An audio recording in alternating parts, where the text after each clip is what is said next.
የመጡበት የተለያየ እድሜ ያላቸው አይደል? አዎ እንደዛም የተለያየ በጣም ፐርፌክት። የተለያየ እድሜ የያዙት ለምንድን ነው?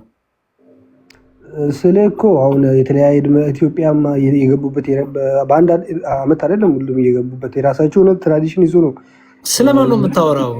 ስለ 64ቱ ቤተ እምነቶች እኮ ነው የምነግርህ። ስለነ ገነት ቤተክርስቲያን፣ ስለነ መካነ ኢየሱስ፣ ስለነ ቃሊዮስ፣ ስለነ ሙሉ ወንጌል፣ ስለ መሰረተ ክርስቶስ ምናምን እኮ ነው የማወራው። እዚህ እኮ ስለዛ እኮ ነው የሚያወራው። አሁን በአስተምሮቱ እናውራ ነው ወይስ አንተ አሁን ዝም ብሎ አሁን አሉባልታ ምንም ለማይጠቅም? ኧረ እባክህ አይ ቅዱስ ተው ተው ተው። ትልቅ ሰው አይደለ እንዴ? የተጻፈውን ማንበብ አሉባልታ አልከው? መልስ ብታጣ ቅዱስ ገባ። አይ ቅዱስ የተለያየ እድሜ ተብሎ የተባለው የራሳችን የሆነ ትራዲሽን አለ። ትራዲሽን አይደለም አስተምሮ ነው። አስተምሮ ልዩነት ላሳየህ አስተምሮ ልዩነት። አይ ኢሴንሻል ፕራይመሪ ኢሴንሻል ሆነ ኢሴንሻል ሆነ አስተምሮ ልዩነት ላሳየህ ይችላል። ያስተምሩት ልዩነት ካለ አሳየኝ ና ላሳየህ። ኦኬ ለምሳሌ መካነ ኢየሱስ የጥምቀት ትምህርቷ ነው። እሱ ፕራይመሪ ኢሴንሻል ነው ትምህርቱ አይደለም። ላሳይ ነው ኢሴንሻል መሆኑን ላሳይክ ነው። ከነገረ ድነት ጋር እንደሚያዝ ላሳይ ነው። እሺ ይኸው ገጽ ስንት ታነባለህ መሰለህ? ገጽ 377 ጀምሮ ታነባለህ። እሺ ግን ከገጽ 378 ጀምሮ ይላንብብልህ። ከገጽ 377 ይጀምራል የጥምቀቱ። እሺ እና አስተውል። አንተ አሁን ይህን ትምህርት አትቀበለውም።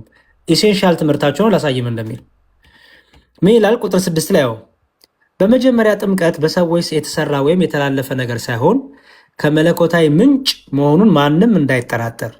እነዚህ ቃላት የእግዚአብሔር ትእዛዝና ድንጋጌ መሆናቸውን ተመልከት። 10ቱ ትእዛዛት የእምነት መግለጫና የጌታ ጸሎት ከማንም ሰው ምናብ የወጡ ሳይሆኑ በእግዚአብሔር በራሱ የተገለጡ የተሰጡ ናቸው። እንደዚሁም ጥምቀት ሰዋዊ ጨዋታ ሳይሆን በራሱ በእግዚአብሔር የተመሰረተ በመሆኑ ልመካበት ይችላሉ ይላሉ ሉተር። በተጨማሪ መጠመቅ እንደሚገባን አለበለዚያ እንደማንድን በከባድ ሁኔታና በጥብቅ ታዟል ይላል። ትቀበሏለህ? እኛ ጥምቀትን የምናብራራበት የራሳችን የሆነ እኔ እሱን አልጠየቅኩም። ቅዱስ ይሄ ይኸውልህ አንድንም ማለት ኢሴንሻል ነው ማለት ነው አይደለ? ይኸው ምን ይላል? ያው እንደዚሁም ጥምቀት ሰማያዊ ጨዋታ ሳይሆን በራሱ ከእግዚአብሔርና ያው በተጨማሪም መጠመቅ እንደሚገባን አለበለዚያ እንደማንድን ይላል። አየው እዚህ ጋር መዝሙር ቆይ አንድ ያስወራኝ ምን መሰለህ? እኛ ጥምቀትን የምናብራራበት የራሳችን የሆነ ዴፊኒሽን አለ። ሉትራኖችም ደግሞ ጥምቀትን የሚያብራሩበት የራሳቸው የሆነ አረዳድ አለ። እኛም ኦፍኮርስ አንድ ሰው አምኖ መጠመቅ የግድ አለበት ብለን ነው የምናምነው። ካልጠመቀ አይድንም ብለህ ታምናለህ? አታምንም? ለምን ተዋሻለህ? አንድ እምቢ ካለ አመፀኛ ነው። አመፀኛም ደግሞ ጭራሹ ነው ሲጀመርም አላ ካልተጠመቀ አይድንም ብለህ ታምናለህ? በእምነት ብቻ ነው የሚዳረን የምትለው አንተ? በእምነት ብቻ ብለን ስንል እኛ እኮ የጌታን ትእዛዝን ኤክስክሉድ እያደረግን አይደለም። ስለዚህ ሰው ኦኬ፣ በጣም ጥሩ። ስለዚህ አንድ ሰው ባይጠመቅ በማመኑ ብቻ ይድናል? ኦኬ፣ ባይጠመቅ የሚባለው ሲጀመር አንድ ሰው አመነ የሚባለው ሲጠመቅ ነው። የጌታ ድኖ ነው የሚጠመቀው ወይስ ለመዳን ነው የሚጠመቀው? ባመነበት ቅስበት ይድናል። እሱ ኦቤስ ታዲያ እዚህ ጋር ይልማ የሚለው ግን ምን መሰለህ? እዚህ ጋር ያለበለዚያ አንድንም ነው የሚለው። እየነገርኩህ እኮ ነው መዝሙር እኮ አንዴ እኛ ጥምቀትን ቅድምም ብያለሁ። ጥምቀትን የምናብራራበት የራሳችን የሆነ ዲፊኒሽን አለ። ኢሴንሻል አይደለም እያልከኝ ነው? ኢሴንሻል ሆኖ መጣ እያልኩ ነው ቅዱስ። ኦኬ ኢሴንሻል አይደለም ብዬ ያልኩት ለምን እንደሆነ ታውቃለህ? እነሱም አሁን ሉትራኖችን አንድ ሉትራንን አስገብተህ እዚህ ብትጠይቃቸው ለምንድን ነው አንድ ሉትራን ማስገባው? የእምነት መግለጫውን ፊት ለፊት አስቀምጬልህ እሱን እኮ ነው የምልህ። አሁን እኮ አሁን ጥምቀት ለድነት ይላሉ አይሉም ብዬ አላልኩም እኮ። እኔም እሱን አልጠየኩም ቅዱስ። ይኸውልህ ኢሴንሻል ሆኖ ከመዳን ጋር ተያያዘን ያልኩ ጥምቀቱ። አንተ ኢሴንሻል አይደለም ጥምቀት ነው የምትለው አይደለ ቅዱስ? አይ ፕራይሜሪ እና ሰከንደሪ ኢሴንሻል እኮ ነው። ፕራይሜሪ ኢሴንሻል አይደለም ነው እዚህ። ፕራይሜሪ ካልሆነ ታዲያ ግን ለመካነ ኢየሱስ ፕራይሜሪ መሆኑን የምታው ይኸው፣ አለበለዚያ እንደማንድን ይላል። አይ ለመካነ ኢየሱስም ለወንጌል አማኝ ለሁላችንም ፕራይሜሪ የሆነ ኢሴንሻል የሆነ ዶክትሪን አለ። አይ ልማ እዚህ ጋር ይኸውልህ አንተ ይሄ ዶክትሪን የለህማ። ይሄ ከነገረ ድነት ጋር ተይዞ ይኸውልህ ቅዱስ ታማኙን እንጂ ፕሊዝ ይኸውልህ በተጨማሪ መጠመቅ እንደሚገባን አለበለዚያ እንደማንድን ማለት ፕራይመሪ ነው አይደለም? አንድ እኛ ጋርም እኮ አንድ ሰው አምኖ አልጠመቅ። እኔ ስለ አንተ አልጠየቅኩም። የመካነ ኢየሱስን የምን መግለጫ ነው የጠየቅኩህ? ይኸውልህ ምክንያቱም ኢሴንሻል ነው አንድ ነገር ፕራይመሪ ነው የምትለው ከነገረ ድነት ጋር ሲያዝ ነው አይደል? ኢሴንሻል ፕራይሜሪ ኦኬ አይደለም። እነሱ ኢሴንሻል ፕራይሜሪ ኢሴንሻል ሴኮንደሪ ኢሴንሻል ብሎ የሚያከፋፍሉት የራሳቸው ቅዱስ ኢሴንሻል ያልከው ነገረ ድነቱን ይዘህ ነው አይደለ? ፕራይሜሪ ኢሴንሻል ካልክ አንድ ነገር ከነገረ ድነት ጋር እያያዝከው ነው አይደል? እኔ ጥምቀት ሲጀመር ኢሴንሻል አይደለም አላልኩም፣ ግን እኔ እሱን አልጠየቅኩም ቅዱስ። እኔ ፕራይሜሪ ኢሴንሻል ነው ዴፊኒሽን የጠየቅኩ። ፕራይሜሪ ኢሴንሻል ማለት ከነገረ ድነት ጋር የተያዘ ዋና ነገር ማለት ነው አይደል? ኦፍኮርስ ዋና መጽሐፍ ቅዱስ የሚያስተምረው ሐዋርያቶች የሚያስተማሩት። በጣም ጥሩ። ስለዚህ መካነ ኢየሱስ በእምነት መግለጫዋ ይኸው መጠመቅ እንደሚገባን አለበለዚያ እንደማንድን ይላል። ፕራይሜሪ ኢሴንሻል ነው ወይስ አይደለም? ኦኬ እኔ እንደማውቀው ከሆነ መካነ ኢየሱስ የምታምነው ሰው የሚድነው በእምነት ብቻ በጸጋ ብቻ። ይሄው እዚህ ጋር ይሄው የእምነት መግለጫውን ነው የማሳየው። እኔ እኮ አልጻፍኩም። ይሄንን እኮ አይሉም አላልኩም እኮ። ይሄንን ግን ሲያብራሩ ፕራይሜሪ መንገድ ተብራራ እኮ። ምንድን ነው የምታብራራው? አለበለዚያ አንድንም እኮ ይላል። እኛም እኮ እንላለን እኮ። አሳየኝ። የሙሉ ወንጌል ላውጣልህ። አሳየኝ። አትዋሽ። አሳየኝ። እኔ ውሸት በጣም ፈጽሞ ማለት ነገር ውሸት ነው። ላሳየኝ ሙሉ ወንጌልን። የሙሉ ወንጌል አለኝ። አሳየኝ። ካልተጠመቅን አንድንም ያላችሁበትን አሳየኝ። ለምን ተዋሻለህ? አሳየኝ። እንደውም ጥሩ ካልተጠመቅን አንድንም ያልክበትን ታሳየኛለህ። ካልተጠመቅን አይደለም ያልኩት እኔ መጀመሪያ አሁን ቅዱስ ስትዋሽ እኔ ጠየቁ ምንድን ነው እኛም እንደዛ ነው ምን ነው አልክ። ምን የሚለውን ሳሳየህ ይኸው ካልተጠመቅን አንድንም የሚለውን የመከነውን ሳሳየህ እኛም እንደዛ ነው ምን ነው አልከኝ አይደል? እኔ ያልኩትን ላብራራለህ። ችግር የለውም አለው። እኔ ያልወጣውም እኔ ያልኩትማ እኛ ሲጀመር እምነትን ስናብራራ አንተ ስለ እምነት አልጠየቁም፣ ስለ ጥምቀት የጠየቁ ቅዱስ። ጥምቀት እየነገርኩህ እኮ አንድ ሰው ባመነበት ቅጽበት እንደሚድን እናስተምራለን። ማናችሁ እናንተ? ማናችሁ እናንተ? ሙሉ ወንጌል። እኔ ስለ መካነ ኢየሱስ ነው የጠየቁ። መካነ ኢየሱስም እኮ ሰው ባመነበት ቅጽበት ይድናል ብላ እኮ ነው የምታስተምረው። አሳየኝ። ይኸው አሳየኝ። የእምነት መግለጫ ፊት ለፊት ያለ አሳየኝ። ኦኬ የእምነት አውጣ። ችግር የለውም። እንትን ምንድን ነው ገጽ ስንት ላውጣለህ? ገጽ አንዴ ላውጣ። አንዴ አውጥቼ ቆይ አውጣ። እጠብቅሃለሁ። ምንም ችግር የለውም።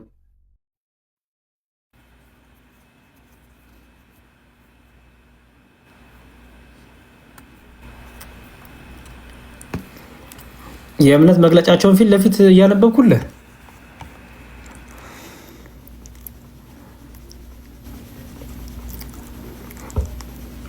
ገጽ 43 እያሉ እያገዙት ነው። ላውጣልህ ገጽ 43ን ከታች ገጽ 43 እያሉ ይጻፉልክ ነው።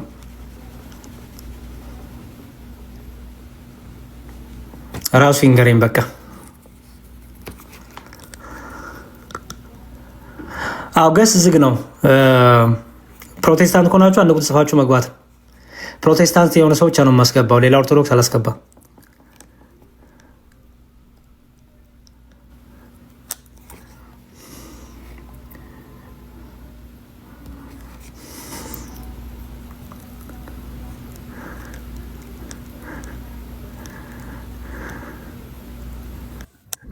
እሺ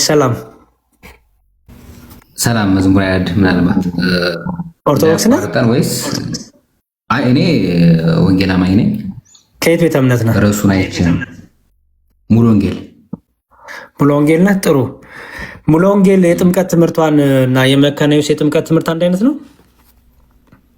አይ ለምን ኦርቶዶክስ አትሆኑም? ርዕሱን ነው እኔ ማወራ የምፈልገው። ከዛ የተጀመረው ርዕስ ይለቅ። ርዕስ ማለት ላይ ሚውት አድርጌ ልጠብቅ። እሱ ሚውት አድርጎ ቁጭ አለ እኮ። ምን ብዬ ነው የምጨርሰው? ሚውት አድርጎ ቁጭ ስላለ እኮ ነው። ታዲያ እኔ ስለሱ ሳይሆን የምከራከረው በርዕሱ። አትቀጥልም አንተ? አታውራም በዛ ዙሪያ? እኔ መጀመሪያ በርዕሱ ልጠይቅና ከዛ በፈለግከው አንተ ደግሞ ትጠይቀኛለህ። የተጀመረውን አታውራም ወይ ወንድም አለም? ዝም ብሎ እኮ የተጀመረውን እሱ ጋር ጨርስ። አታውራም ወይ አንተን ያልኩት? የተጀመረውን እሱ ጋር ጨርስ። እኔ በርዕስህ ነው የማወራው፣ በቤተ ርዕስ። ስለዚህ በቃ ልክ ርዕሱ ሲያልቅ ትገባለህ። በቃ አንድ ቁጥር ጻፍልኝ እንግዲህ ማውራት ካልፈለግህ። እሱ ሲጨርስ እገባለሁ። እሺ ኦኬ። ቅዱስ እባክህ የሰው ጊዜ እየወሰድክ ነው።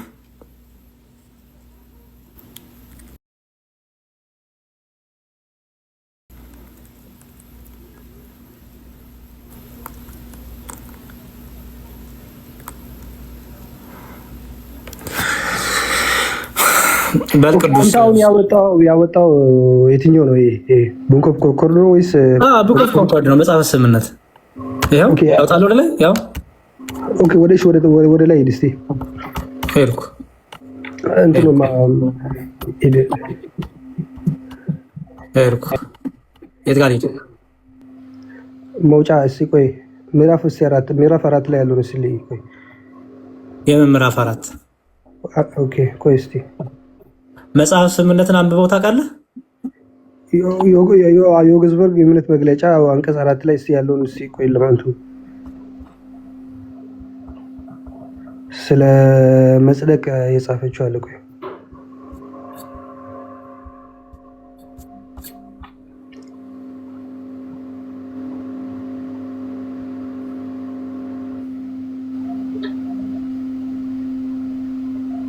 ብታገኘው አንድ ቁጥር ጻፍልኝ ቅዱስ።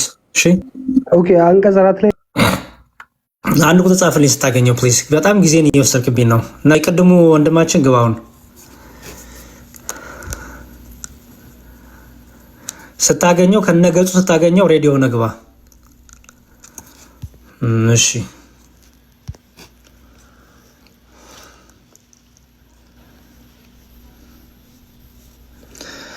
እሺ ማን ነው ስምህ ወንድሜ? ስሜ ቢኒያም ይባላል። ያሬዱ እንዴት ነህ? እግዚአብሔር ይመስገን። የት ነኝ አልከኝ? ሙሉ ወንጌል ነኝ። ኦርቶዶክስ ሆነ ነበር? ኦርቶዶክስ ሆነ ታውቃለህ? ነበር ከኦርቶዶክስ በፊት? አይ አላውቅም። አላውቅም። ኦኬ እኔ ኦርቶዶክስ የነበሩትን ነበር የፈለግኩት። ኦርቶዶክስ ሆነው የወጡትን ፕሮቴስታንቶች ነበረ እንትኗ የቶፒክ እንትኗ ችግር የለውም። አይ ቆይ ከአንተ ጋርም እናወራለን። እሺ ስለ ኦርቶዶክስ ትምህርት ታውቃለህ? በተወሰነ ምልክ እንደ ቤቱ ባላደግበትም ግን ኦርቶዶክስ ማልሆንበት አውቃለሁ። በተወሰነ ካወቁ ጠይቀኝ። በተወሰነ ተማሪው ባልሆንም በተወሰነ ጠይቀኝና። እሺ የኢትዮጵያ ኦርቶዶክስ ተዋሕዶ ቤተክርስቲያን የእምነት መሰረት ትምህርቶች አሏት። ወይም ሃይማኖታዊ የሆነ ወይም የማይለወጥ የማይስተካከል የማይሻሻል ትምህርት አላት። ወይም የእምነት መሰረት ብላ የምታስተምራቸው ፒላር ብላ እነሱ ላይ ጥያቄ አለ ማለት? አዎ ዶግማዎቿን ነው የምትለኝ አንተ። እኔ ኦርቶዶክስ ማልሆንበትን ልነግርህ እችላለሁ። ኦፍኮርስ ዶግማ የሆነ ጉዳይ ነው። ዶግማዎቿ ላይ ጥያቄ አለ ወይ? እነዚህ 5ቱ ዶግማዎች ላይ ጥያቄ አለ ወይ ያልኩ። ምክንያቱም አንድ ሰው ኦርቶዶክስ ለመሆን ሲያስብ ወይም ሲወስን እነዚህን 5ቱን ነው መጀመሪያ ተምሮ አምኛለሁ ብሎ የሚመሰክረው። ስለዚህ እነዚህ 5ቱ ላይ ጥያቄ አለ ወይ? አዎ ምናልባት ከተረዳኝ ያልሆንኩበትን ስነግርህ ከእሱ ጋር ይገናኛል ብዬ አስባለሁ። በድፍረት አዎ እንዳልልህ። ታውቃቸዋለህ ሲጀምር? አዎ ማን ናቸው ንገረኝ። ምስጢረ ሥላሴ፣ ምስጢረ ሥጋዌ፣ ምስጢረ ጥምቀት፣ ምስጢረ ቁርባን፣ ምስጢረ ትንሣኤ ሙታን እነሱ መሰለኛል። በጣም ጥሩ። ከነዚህ ውስጥ በትምህርቱ ይሄ ትምህርት ስህተት አለበት ያልከው ትምህርት የትኛው ትምህርት ነው? ከነዚህ ከ5ቱ ምስጢረ ሥጋዌ ላይ ይመስለኛል። ጥያቄን ብነግርህ ይገባል። አይ መጀመሪያ ጥያቄህን እንድታውቀው ስለፈለግኩኝ ነው። ለምንድነው እንድታውቀው የፈለግኩት? መጀመሪያ አንድ ሰው ኦርቶዶክስ መሆን ሲፈልግ መጀመሪያ እኛ የምናስተምረው እነዚህን 5ቱን አዕማደ ምስጢራት ስለሆነ ሲጠመቅም እነዚህን ተምሮ ጨርሶ ተጠይቆ አምኛለሁ ብሎ ሲያስረዳ ስለሆነ የሚጠመቀው። ስለዚህ የመጀመሪያ ኦርቶዶክስ ላለመሆን ሰዎችን ሊይዛቸው ሊከለክላቸው የሚችለው እነዚህን ትምህርት አለመማራቸው ነው። አይ እኔ አውቃቸዋለሁ ካልክ ምስጢረ ሥጋዌ ነው ጥያቄ አለ? በጣም ጥሩ። እሺ መጀመሪያ ትምህርታችን ንገረን እስቲ። ሥጋዌ ላይ የእኛ ትምህርት ምንድን ነው? አንተ ማትቀበለው? የእናንተ ማልቀበለው መጽሐፍቶቻችሁ ላይ ሰው አምላክ ሆነ ትላላችሁ። እሱን አልቀበልም። ሰው አምላክ ሆነ ሊባል አይገባም ብዬ ሰው አምላክ ስላልሆነ ሰው ማልቀበለው ኦርቶዶክስ ማያረገኝ ትልቁ ነገር ይሄ ነው። ከልቤ ነው ነገር ከልቤ ነው ማወራክ እና ሰው አምላክ ሆነ የሚለውን በጣም እሱ ነው አእምሮ የሚረብሸው። ሌላ ነገር አይረብሽኝም። ኦኬ ችግር የለውም። አምላክ ሰው ሆነ፣ ሰው አምላክ ሆነ እንላለን። በደንብ ስማኝ። አምላክ ሰው ሆነ፣ ሰው አምላክ ሆነ ብለን አንጀምርም። ስንጀምር እንደምንለው አምላክ ሰው ሆነ ካለም በኋላ ሰው አምላክ ሆነ እንላለን። አምላክ ሰው ሆነ ያልንበት ምክንያት ግልጽ ነው መቼም አይደል? እሱ ላይ ችግር የለብህም። እሱ ላይ ችግር የለብኝም። በጣም ጥሩ። ሰው አምላክ ሆነ ስንል ምን ማለት ነው ታውቃለህ? ለምሳሌ በመስቀል ላይ የተሰቀለው ማን ነው ብልህ ስጋ ትለኛለህ?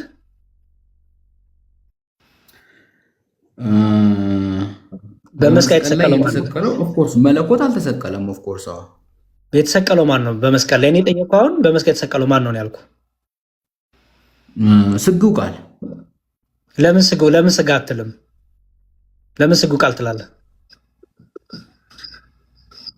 መለያየት አልችልማ። ለያይቼ ለምንድን ነው? ኦበዝ አየኸው። ስለዚህ አሁን ምን እንላለን እኛ? አምላክ ሞተ እንላለን አይደለ?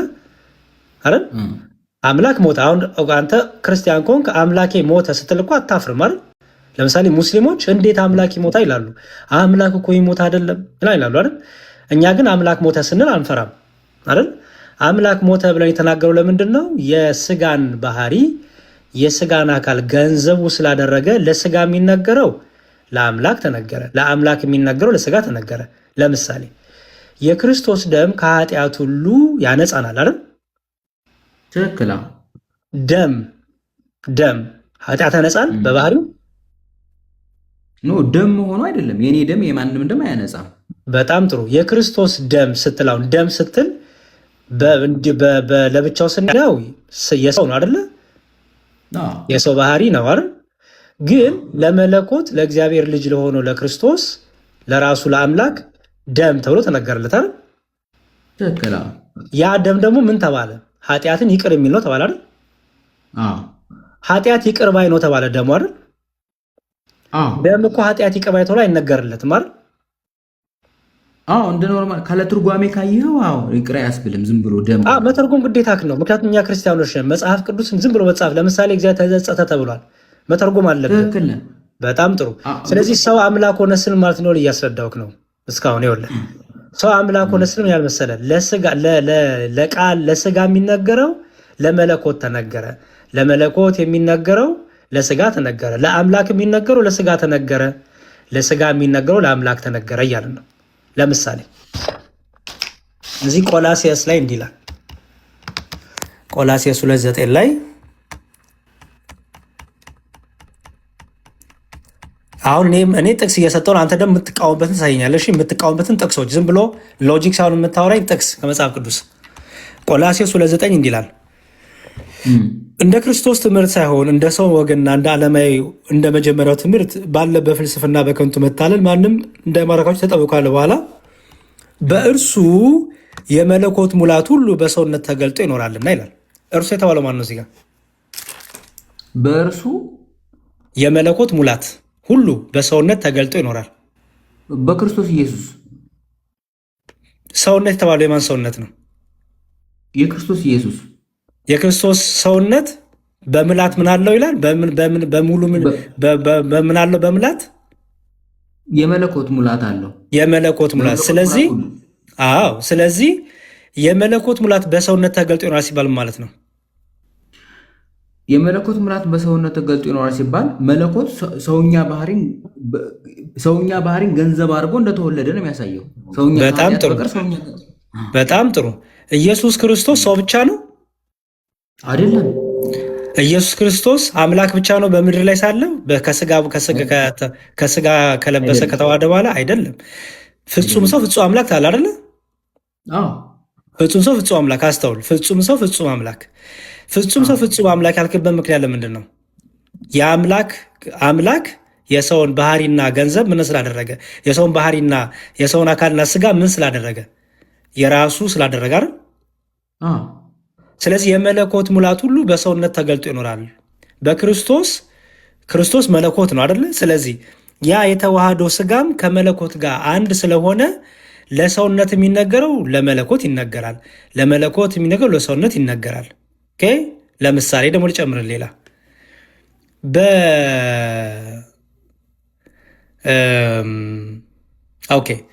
ምራቁን እንትፍ ብሎ ችግር የለም።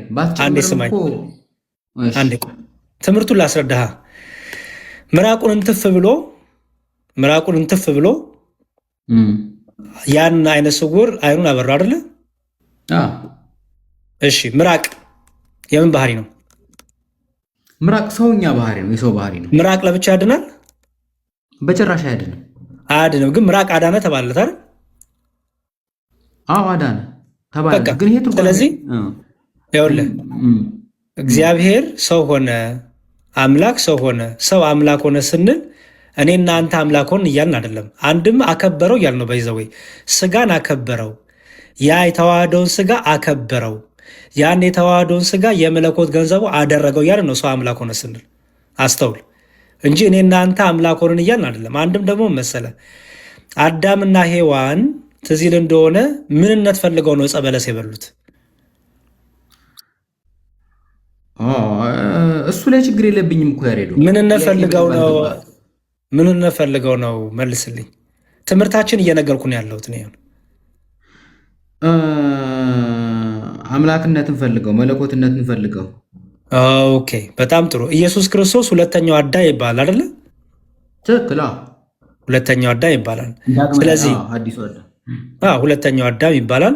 ያ ሁለተኛው አዳም ግን የእግዚአብሔር ልጅም ነው የሰው ልጅም ነው አይደለ? የሰው ልጅ በመሆኑ ከእግዚአብሔር ልጅነቱ ጎሏል? ከመለኮትነቱ ጎሏል? በጭራሽ አልጎደለም። ስለዚህ ኢየሱስ ክርስቶስ ገንዘብ ያደረገው ያ ስጋው ያ የነሳው ስጋ ያ የተዋሃደው ስጋና ደም ምን ተባለ?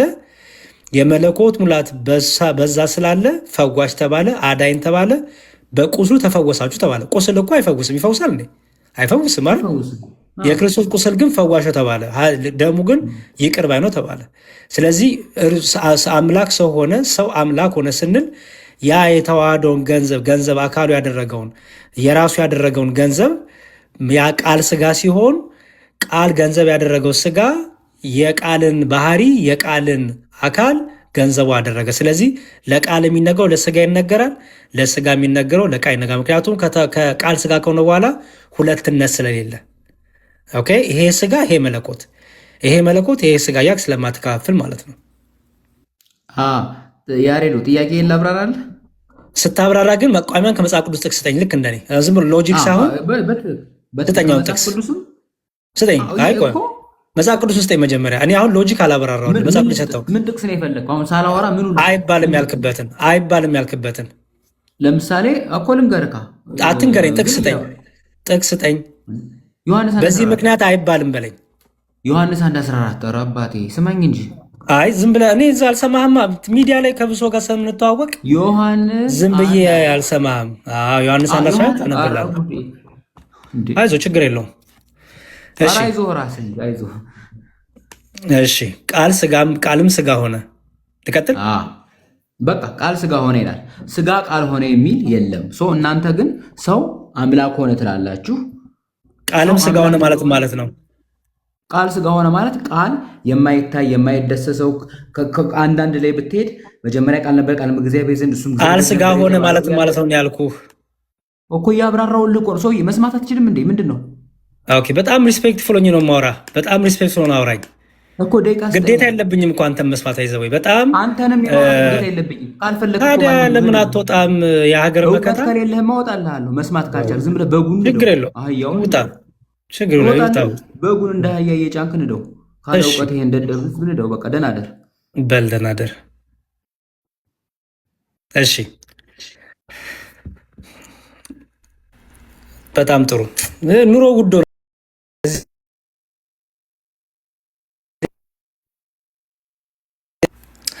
ኑሮ ውድ ስለሆነ ኢትዮጵያ ብሶተኛ ነው ብዙ ሰውና አይ አንደርስታንድ። ምንም እንዳትሉ ፕሊዝ። እሺ ያው ምን ታደርጉታላችሁ? እኔ እንደሱ ተሳዳቢ ምናምን ሆኜ ያደግኩ መስሎታልና እኔ ጥሩ እናትና አባት አለኝ። ይገርመሃል። የእናት አባቴ ማን እንደሆኑ በእኔ ውስጥ ማየት ትችላለህ። የአንተን እናትና አባት በአንተ ውስጥ አይደሉም ብዬ እጠብቃለሁ። የአንተ ባህሪ ነው ብዬ ላስብ። ግን ሰው ያደገውን ነው በአፉ የሞላውን ነው የሚያወጣው ይላል መጽሐፍና እንግዲህ ይሄ ከሆነ ምርጫክ መብትክ ነው። ግን ቤተሰቦችን አታሰድብ። እሺ ስትናደድ ስትበሳጭ ላይቭ አትግባ፣ ገስት አትግባ። ወገኔ ወገን እና ስድብ ባይዘወይ ስድብ እውቀት አይፈልግም። ስድብ የመጨረሻ የሚፈልገው በቃ ተሳዳቢ መሆን ብቻ ነው እና ባዶ ማድረግ ጭንቅላትን ሴት እና ጥላቻ። ከዛ አለቅ። ከዛ ሜቢ አስተዳጋጋችሁ ወይ የእናት የአባት ተሳዳቢነት፣ የማህበረሰቡ ተሳዳቢነት፣ እነዚሁ ሊደምሩና ተሳዳቢ ትሆናለህ ማለት መጨረሻ ላይ እና እንዲህ ነው እንግዲህ ወገኖቻችን። በርታልን ወንድሜ፣ ተኛ። አሁን የሰላም እንቅልፍ ተኛ፣ ረፍት አርግ። ጭንቅላትን ትንሽ ያሳርፈው። ተበሳጭተሃል፣ ተናዳሃል ምናምን እና ረፍት አድርግ። ወገን። እሺ ሌላ ፕሮቴስታንት አለ? ሌላ ፕሮቴስታንት አለ? መቼም ፕሮቴስታንት እንዲህ ነው አይደለም፣ በአንተ መውረድ። እሺ ሙስሊም ነው። እኔ ምንም ይሁን ምን ሙስሊም ሆነ ፕሮቴስታንት ሆነ እኔ ምን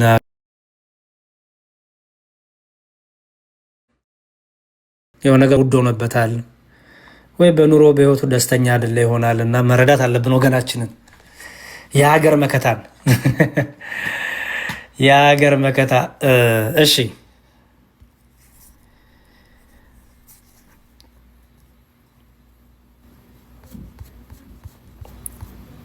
እሺ ሌላ ሰው አለ?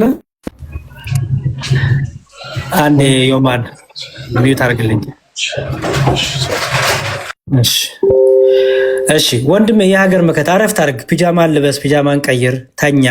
እውነቴን ነው የምልህ። ምንም ትበሳጫለህ አሁን? ምክንያቱም ከኔ ከአፌ አንደበት መጥፎ ነገር ያውጣ። እንዲሁ ብትሞት እንዲሁ ብትፈነዳ ጥሩ ነገር ብቻ ስለምናገር እና ያ ያለበሳጭ ስለሚችል በቃ አሁን እውቀት የሌለው ሰው አስገባል። በቃ ራስን በጣም አዋቂ አድርገህ ይሄ ራሱ አንድ ስንፍና ነው። ሰነፍ እየሆንክ ነው እና ተመለስ ወንድሜ። ኦኬ እሺ ዮማን ይቅርታ ወንድም አለም ሰላም ላንተ ይሁን ወንድሜ። ዲያቆን ያሬድ እንዴት አለ? ሰላም ነህ? እግዚአብሔር ይመስገን ሰላም ላንተ ይሁን። ማን ልበል ወንድሜ? እኔ ኃይለ ሚካኤል እባላለሁ። ኦርቶዶክስ ነህ? ኦኬ ፕሮቴስታንት ነበረ ዛሬ ፕላኔ እና ኦርቶዶክሳን በሌላ ቀን ነው የምቀበለው። እሺ ወንድም አለ ችግር የለውም ችግር የለውም። እሺ ወንድም እሺ ፕሮቴስታንቶች ላኩ ፕሊዝ። የሀገር መከታ ፕሊዝ ተኛ፣ እውነት ተኛ ወንድሜ። ከቻልክ ውሃ ነገር ጠጣ፣ በረዶም ጨምርበት ቀዝቀዝ እንዲያደርግ። እሺ ሌላ ፕሮቴስታንት አለ? ኦርቶዶክሲያን ብቻ ነው የምፈልገው ፕሊዝ።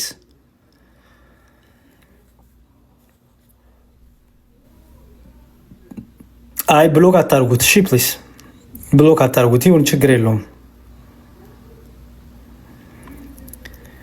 ኢስ ፋይን። ለምን ብሎክ ይደረጋል? ችግር የለውም። ትንሽ ቀዝቀንትን ይበል፣ ይውጣለት። ውስጡ ሜቢ ያበሳጨው ነገር ካለ ቀለል ይበለው፣ ይውጣለት፣ ይናገር። ተናገር ወንድሜ። እሺ ሌላ ፕሮቴስታንት አለ? ፕሮቴስታንት ያልኩት ኦርቶዶክሲያን አንድ ቁጥር አጻፉ። ፕሮቴስታንት ካላችሁ ሰው ግን በዚህ መልኩ ወደ ኦርቶዶክስ ይመጣል። ዝም ብሎ መልካም ትምህርት ማስተማርን የሚመለሱ ይመስለኛል። ላይ ነው ብለዱ ማስተርፒስ ለጭንቅላትና ለህሊና ሰው ሁሌም ለህሊናው ለጭንቅላቱ ታማኝ መሆን አለበት ብዬ አምናለሁ። እና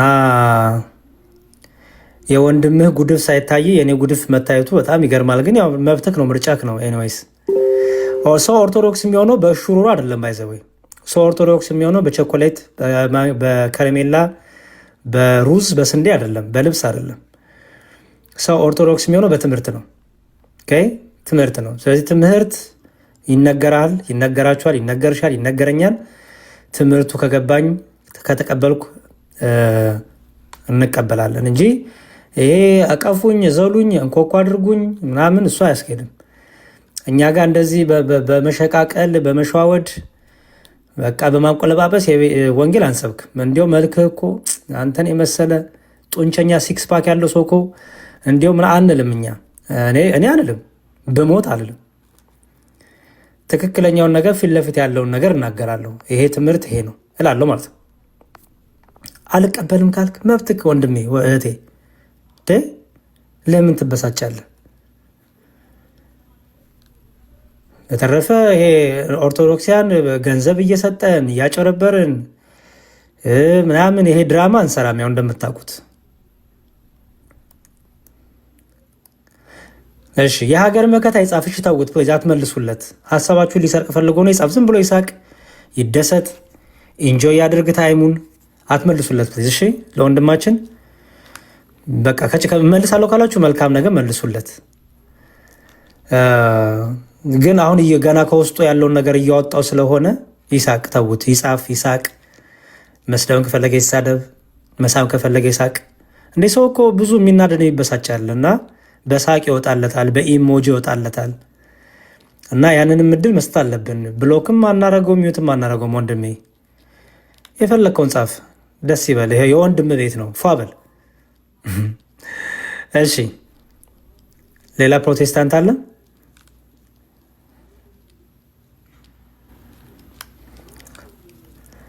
ሌላ ፕሮቴስታንት በፕሮቴስታንቱ መካከል ያለውን እንግዲህ ትልቁ የትምህርት ልዩነት እያሳያችሁ ነበረ ባለፈው አይደለ? አይ ተው እስቲ አንድ ቁጥር አትጻፉ ወንድም አለም። ተው ተው ተው ወገኔ ተው፣ ዝም ብለታቸው ነሳቅ። አንተ የሀገር መከታ የሀገር መከታ ሁነታቸው ነ የቲክቶክ የእኔ ቤት መከታ ሁን። እስቲ ቲክቶክ ላይ ዝች አሁን ላይቫን መከታ ይሁን። በመጻፍ በመሳቅ ፏ በማለት መከታ ሁን። እሺ የመካነ ኢየሱስን የጥምቀት ትምህርታቸውን ላሳያችሁ። መካነ ኢየሱሶችን የጥምቀት ትምህርታቸውን ላሳያችሁ። ይሄ መጽሐፍ የሌላችሁ መጽሐፈ ስምምነት ይባላል። ቡክ ኦፍ ኮንኮርድ የሚባለው ማለት ነው። ኦኬ ሜላልሱ ገጽ 377 ላይ ምን እንደሚል ላንብብላችሁ። ያዙት። ይሄንን ገጽ 377 ጀምሮ ፕሊዝ እንዳሰድቡት ወንድማችን የፈለገ የጻፍ አሁን ይህን በግዝ በሉት። አዎ እኛ የክርስቶስ በጎች ነን። ይህ እኮ አሳፍረን ባይዘወይ ብዙ ጊዜ ሙስሊም የሆነ ሰው እኛን በግ እያለ ይሰድበናል። ታውቃላችሁ። ከታች ሙስሊም ነ ሲሉ ታው እያልኩ ነበር። አሁን አንደበት ሲከፈት እነሱን እየመሰልክ መጣ ወንድሜ። ለክርስቲያን እኮ በግ መባል እኮ ክብሩ ነው። ባይዘወይ በጣም እኮ ክብር ነው። አሁን የክርስቶስ በጎች ነን፣ በጎቼን አውቃቸዋለሁ ብሏል ክርስቶስ ኢየሱስ። እና በግ ስትል በጣም በደስታ ነው። ሙስሊሞች እኛን ያበሳጩ መስሏቸው በግ ይላሉ። የሚገርም እኛ ደግሞ በደስታ በቃ ወዬ ነው ምንለው። ወዬ እኔ ክርስቶስ በግ አለው ወዬ ነው ምንለው። እና ይሄን በግ ካልክ አዎ የክርስቶስ በጎች ነን። አንተ ፍየል ከሆንክ አላቅም፣ እሱን አንተ ወቅ።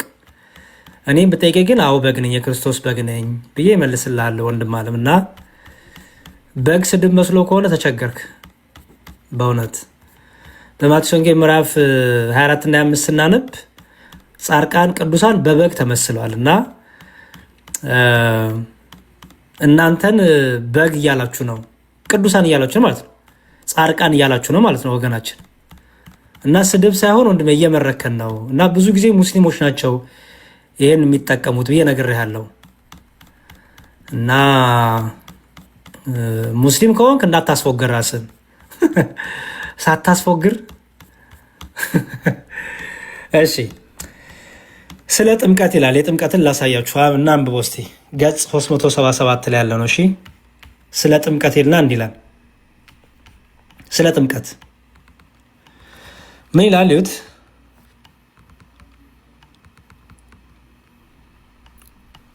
በመጀመሪያ ጥምቀት በሰዎች የተሰራ ወይም የተፈለሰፈ ነገር ሳይሆን ከመለኮታዊ ምንጭ መሆኑን ማንም እንዳይጠራጠር እነዚህ ቃላት የእግዚአብሔር ትእዛዝና ድንጋጌ መሆናቸውን ተመልከት አለና 10 ትእዛዛት የእምነት መግለጫና የጌታ ጸሎት ከማንም ሰው ምናብ የወጡ ሳይሆኑ በእግዚአብሔር በራሱ የተገለጡ የተሰጡ ናቸው አለ። 10 ትእዛዛት አስተውሉ። ብዙ ጊዜ ወገኖቻችን 10 ትእዛዛት አያስፈልገንም ይሉናል አይደለ? እዚህ ጋር ግን ይላል እንዲያውም በመካነ ኢየሱስ ከእግዚአብሔር የተሰጡ መለኮታዊ ትእዛዞች ወይም መለኮታዊ እሳቤዎች ብለው ከሚጠቅሷቸው ማን ናቸው ይላል። ይሁት 10 ትእዛዛት አንደኛ ይኸው 10 ትእዛዛት፣ ሁለተኛስ የእምነት መግለጫና የጌታ ጸሎት ከማንም ሰው ምናብ የወጡ ሳይሆኑ በእግዚአብሔር በራሱ የተገለጡ ናቸውና እንደዚሁም ደግሞ ይላል ይሁት ጥምቀት ሰዋዊ ጨዋታ ሳይሆን አያችሁት። እንደዚሁም ደግሞ ጥምቀት ሰዋዊ ጨዋታ ሳይሆን በራሱ በእግዚአብሔር የተመሰረተ በመሆኑ ልመካበት እችላለሁ ይላል ሉተር። በተጨማሪ መጠመቅ እንደሚገባን አለበለዚያ እንደማንድን አያችሁት። በተጨማሪ መጠመቅ እንደሚገባን አለበለዚያ እንደማንድን በከባድ ሁኔታና በጥብቀት አዘዋል ይለናል ሉተር። መካነ ኢየሱሶች ለነገሩ መካነ ኢየሱሶች ኦርቶዶክስን አብረው ከጴንጤቆስታ ጋር ለማጥቃት ሲሉ ይህንንም ይክዱታል። ምክንያቱም ይህን ሰሞን አባትም እየካዱ ነው። ፖሴስ ሰክሴሽን ሐዋርያ ቅብሎሽንም እየካዱ ነው። ጴጥሮስ ማርቆስን ሾሞ የሚለውንም እየካዱ ነው። ማርቆስ በጴጥሮስ አትሾመ የሚለውን በቃ ይህ ሁሉ እየካዱ ነው፣ እየጣሉ ነው ብዙ ነገር። እችንም እንግዲህ መቼም አይፍቋት አላቅም። እንግዲህ ከካዷት ግን ምን ይላል ይኸው በተጨማሪ መጠመቅ እንደሚገባን አለበለዚያ እንደማንድን በከባድ ሁኔታና በጥብቅ ታዟል ይሉናል። በመሆኑ በግዴለሽነት የምናደርገው ወይም በክብረ በዓላት ቀናት እንደምንለብሰው አዲስ ቀይ ኮት አድርገን ልናየው ልንቆጥሮ አይገባም። ልክ ጴንጤቆስታሎች ምልክት ነው ዝም ብሎ መተባበር ነው እንደሚሉት አይደለም። ይሄ ዝም ብሎ በቃ ምልክት እንደሚባል አይደለም ይሉና ጥምቀትን የላቀ የከበረና ከፍ ያለ አድርገን መቁጠራችን እጅግ በጣም አስፈላጊ ነው ትላለች መካነ ኢየሱስ። በአሁኑ ጊዜ ዓለም ጥምቀት ውጫዊ ነገር እንደሆነና ውጫዊ ነገሮች ደግሞ ምንም እንደማይጠቅሙ በጩኸት በሚናገሩ የእምነት ቡድኖች እነማ ጴንጤቆስታሎች፣ እነ ቃለ ሕይወት፣ እነ ሙሉ ወንጌል በቃ እነዚህ ሁሉ ከታች ቆይታላችሁ ምን እያሉ እንደሚናገሩት ይኸው ጥምቀት ምንድን ይላሉ? ጥምቀት ውጫዊ ነገር እንደሆነና በቃ ውሃ ብቻ ነው፣ ውጫዊ ነገሮች ደግሞ ምንም እንደማይጠቅሙ ከመዳናችን ጋር አይገናኙም እንደሚሉት ማለት ነው። ጴንጤቆስታሎቹ እንደማይጠቅም በጩኸት በሚናገሩ የእምነት ቡድኖች በመሞላቷ የእምነት ቡድኖች ይሏቸዋል። እነዚህ ዳግም አጥማቂዎችም ማለት ነው። እነ አና ባፕቲስት፣ እነ ሉተሪያን፣ እነ ሙሉ ወንጌል፣ እነ ቃለ ሕይወትም ማለት ነው። ጴንጤቆስታሎችን በመሙላቷ ይላል ለውዝግቦቻችንና ለጦርነታችን አብይ ምክንያት ሆነዋል። ነገር ግን ምንም ያህል ውጫዊ ምልክት ቢሆንም ምንም ያህል ውሃ የሚታይ ቢሆንም ልዩነት አያመጣም። ጥምቀትን ያቋቋሙ የመሰረቱና ያረጋገጡ የእግዚአብሔር ቃልና ትእዛዝ ጸንተው ይኖራሉ። አያችሁ እነ ጴንጤቆስታሎች፣ እነ ሙሉ ወንጌል፣ ሌሎቹ ጥምቀትን ቢያጣጥሉ መካነ ኢየሱስ ምን እያለች ነው? እነዚህ የእምነት ተቋሚ የእምነት ቡድኖች ይሏቸዋል። እሺ እንዲህ ላሉት በእግዚአብሔር ስም መጠመቅ በሰዎች ሳይሆን በእግዚአብሔር በራሱ መጠመቅ ነው። በሰዎች እጆች የሚከናወነው ቢሆንም በእውነቱ የራሱ የእግዚአብሔር ስራ ነው። ከዚህ ተጨባጭ እውነት የተነሳ ከየትኛውም ሰው ወይም ቅዱሳን ስራ እጅግ በጣም የላቀ ዋጋ ያለው መሆኑን ሰው ሁሉ በቀላሉ ሊደመድም ይችላል። ሰው ከእግዚአብሔር ስራ የሚበልጥ ምን ስራ መስራት ይችላል? ይኸው ይሁት ሰው ከእግዚአብሔር ስራ የሚበልጥ ምን ስራ ሊሰራ ይችላል አለና እዚህ ላይ ዲያብሎስ ይላል። አሁን ያቸው እንግዲህ እንዴት አድርጎ ሉተሪያን መካነ ኢየሱሶችን እነ ሙሉ ወንጌልን እነ ጴንጤቆስታል እንዴት አድርገው ሉተር እንደሚያወግዛቸው እንደሚሰድባቸው እዩ። እነዚህ ላይ ግን ዲያብሎስ በሚታዩ ሐሰተኛ ነገሮች ሊያሳውረንና ከእግዚአብሔር ስራ ርቆ ወደ ገዛ ስራችን ሊመራን ለስራ ይሰማራል። አንድ የሂሳብ አዋቂ በርካታ ታላላቅና አስቸጋሪ ስራዎችን ሊሰራ እጅግ በጣም አስገራሚ እይታ ይፈጥራል። ለገዛ ራሳችን ክንውኖችና ውዳሴ የሚገባቸው ምግባሮች የበለጠ ዋጋ እንሰጣቸዋለን አሉና ይውጣውን ጥምቀት ምንድን ነው? አስተውሉ። ጥምቀት ምንድን ነው? ቁጥር 14 ላይ ያለው ጥምቀት ምንድን ነው ለሚለው ጥያቄ ተገቢውን መልስ እንዴት እንደምታዘጋጅ ልትረዳ ትችላለህ። ማለትም በቀላሉ ተራ ውሃ ሳይሆን ይላል። ይሁት እዚህ ቲክታክ ላይ ያሉ ተሐድሶና ጴንጤቆስታሎች ምን ይላል? ተራ ውሃ እኮ ነው። ውሃ ነው። ውሃ መንቦራጨቅ። ውሃ ከድነት ጋር ተገናኝቶ አያውቅም። ውሃ ነው። እናንተ ኦርቶዶክሳን ውሃ ትወዳላችሁ እንዲሁ በቃ እያሉ ይሰርቡናል አይደለ?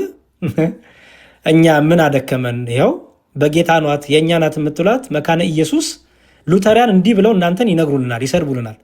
ምን ብለው ይሁት ተራ ውሃ ብለው ለሚናገሩ ጥምቀት ተራ ውሃ ሳይሆን በእግዚአብሔር ቃልና ትእዛዝ አውድ የተቀመጠና በእነርሱም የተቀደሰ ውሃ ነው ማለት ነው። ውሃው በራሱ ከሌሎች ውሃዎች የበለጠ የከበረ ሆኖ ሳይሆን የእግዚአብሔር ቃልና ትእዛዝ ስለተጨመሩበት መለኮታዊ ውሃ ይለዋል። ይኸው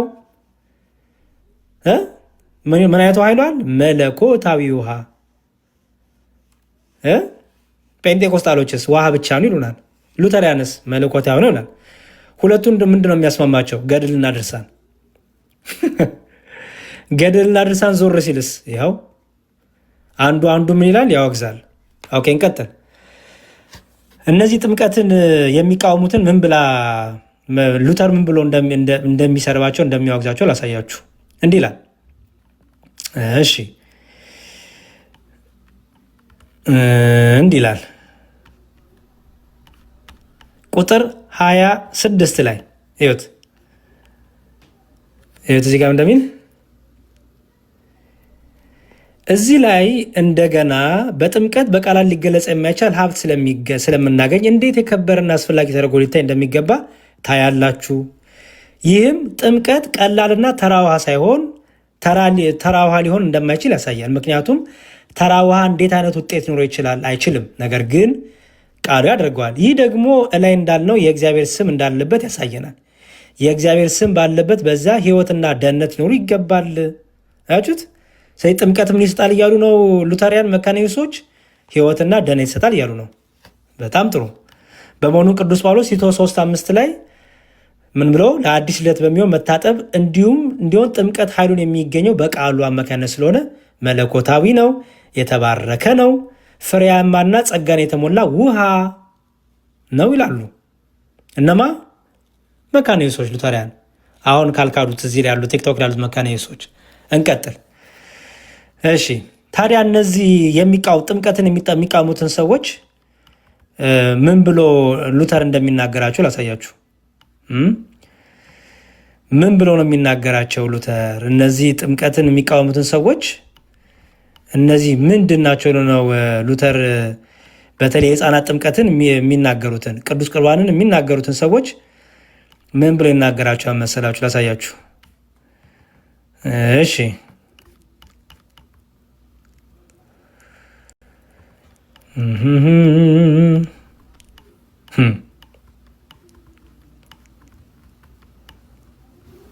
እዩት ምን ይላቸዋል? ቁጥር 58 ላይ ስለዚህ አስመሳይና የማያስተውሉ መናፍስት አያችሁት? አስመሳይና የማያስተውሉ መናፍስት ብቻ እውነተኛ እምነት በሌለበት እውነተኛ ጥምቀት ሊኖር አይችልም የሚል ድምዳሜ ላይ ይደርሳሉ። በተመሳሳይ መንገድ እኔ እምነት ከሌለኝ ክርስቶስ ፈጽሞ አያስፈልግም ብዬ ልከራከር እችላለሁ። ወይም እንደገና እኔ ታዝዤ ካልሆንኩ አባት እናትና ባለስልጣን ፈጽመው ባዶ ናቸው ብልስ ሰዎች ማድረግ የሚገባቸውን በሚያደርጉበት ወቅት ያለ ዋጋ የተጠቀሙበት ነገር ምን ህሉና ወይ ዋጋ የለውም ብሎ መደምደም ትክክል ነው? ወዳጅ ይልቁንስ ክርክሩን ገልብጠውና እንዲህ ብለህ ደምድም። እንዲያውም በትክክል ሰዎች በተሳሳተ መንገድ ስለተቀበሉት ጥምቀት ህልውናና ዋጋ አለው። በገዛ ራሱ ትክክል ባይሆን ኖሮ ማንም ሰው ያለ አግባብ ሊጠመቅበት ወይም ሊበደልበት አይችልም ነበረ ብሎ ያስቀምጣል። ወይ ሉተር ማርቲን ሉተር እኔ ደስ የሚለኝ ፊት ለፊት ነው፣ ፈጠጠ ነው። እኔ ሉተር ዛሬ በህይወት ቢኖር እውነቴን ነው የምላችሁ ታብታብ እያደረግን ጊፍት እየሰጠን ታብታብ ጊፍት ክርክር እና የነበረ ከፔንቴኮስታሎች ጋር ከወንድሞቻችን ጋር ቲክታክ ካሉት ጋር ከራሳቸው አንዳንድ መካኒሶች ጋር በቃ እንዴ እኔ እኮ እንደዚህ አላስተማርኩም እያለ ሉተር ባይዘው ምንም ቀልድ አያውቅም። በጣም ነው የሚሳደበው። አንድ ሺህ አጋንንት የሞላባቸው ይላል፣ እነዚህ መሀይሞች ይላል፣ እነዚህ አጋንንት ያደረባቸው ይላል።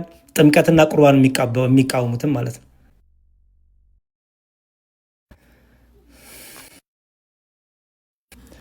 እና ከዛ ይመጡና ምን ይላል? እኛን አንድ ነን፣ በመሰረታዊ እምነት አንድ ነን።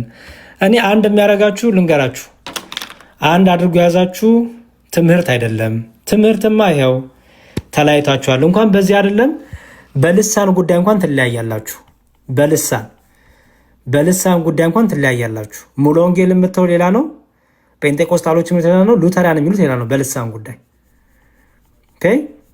ለእሱ ደግሞ የልሳኑ ላሳያችሁ። ለምሳሌ የልሳኑ ብቻ ላሳይና በልሳን በንጥቀት ራሱ ንጥቀት ላይ ራሱ አንድ እንዳልሆነ ታውቃላችሁ። በንጥቀት ትምህርት ራሱ መካኒሶች እንነጠቃለን፣ እንሽከረከራለን። እንደዚህ እንነክሳለን የሚል ነገር አያምኑም። ኦኬ ላሳያችሁ። ገጽ 74 ላይ መሰለኝ። እስቲ ይኸውላችሁ ይኸው ክርስቶስ ለፍርድ ስለመመለሱ ይላል። ጌታችን ኢየሱስ ክርስቶስ በመጨረሻ ቀን ሊፈርድ ሙታንን ሁሉ ሊያስነሳ ለሚያምኑና ለተመረጡ የዘላለም ሕይወትን የዘላለም ሐሴት ሊሰጥ፣ ነገር ግን ኃጢአተኞች ሰዎችና ዲያብሎስ በሲኦልና በዘላለማዊ ቅጣት ሊኮን እንደሚመለስ ትምህርት ይሰማል። ስለዚህ ዲያብሎስና የተኮነኑ ሰዎች ዘላለማዊ ስቃይና ችግር አይደርስባቸውም ብለው አስተውሉ። ስለዚህ ዲያብሎስና የተኮነኑ ሰዎች ዘላለማዊ ስቃይና ችግር አይደርስባቸውም ብለው የሚያስተምሩ ዳግም አጥማቂዎች ተቀባይነት የላቸውም ይላል።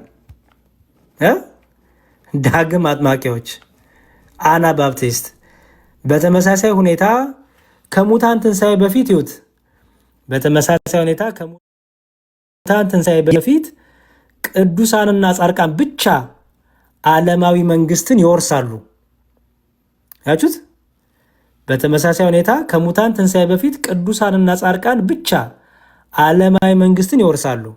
እነዚህ ጴንጤቆስጣሎቹ እኛ ተነጥቀን ከዛ ደግሞ 1000 ዓመት ለመንገስ እንመጣለን እንነግሳለን በምድር ላይ ሲሉ ሰምታችሁ ታውቃላችሁ አይደል? እሺ ሉተሪያን ደግሞ ምን አላችሁ? እነዚህ ሰዎች ይሁት ከሙታን ትንሣኤ በፊት ቅዱሳንና ጻድቃን ብቻ ዓለማዊ መንግስትን ይወርሳሉ፣ ኃጢአተኞች ደግሞ ያጠፋሉ በማለት በወቅቱ የተከሰቱ አንዳንድ የአይሁድ ትምህርቶች ተቀባይነት የላቸውም። የአይሁድ ትምህርት ይሏቸዋል። እነዚህን ምንም ይሉትን እኛ እነግሳለን መተን በዚህ ወተን በዚህ ገብተን የሚሉትን ማለት ነው። ሙሉ ወንጌል ደግሞ ምን ትላለች? ሙሉ ወንጌል ደግሞ ተቃራኒውን ትላለች። ሙሉ ወንጌል ደግሞ የምትለዋል ላሳያችሁ። ሙሉ ወንጌል ደግሞ ስለ ንጥቀት ምን ትላለች? እስቲ እናያት። ሙሉ ወንጌል ያላችሁን ደግሞ እሺ፣ ይኸው የሙሉ ወንጌል ይኸው፣ ይሄ ደግሞ የሙሉ ወንጌል ነው እንደምታዩት። ሙሉ ወንጌል ደግሞ ስለ ንጥቀት ምን አለች? ሙሉ ወንጌል ስለ ንጥቀት እንዲህ ብላ ነገረችን። እሺ ገጽ 114 እሺ ይኸው ገጽ 114 ኦኬ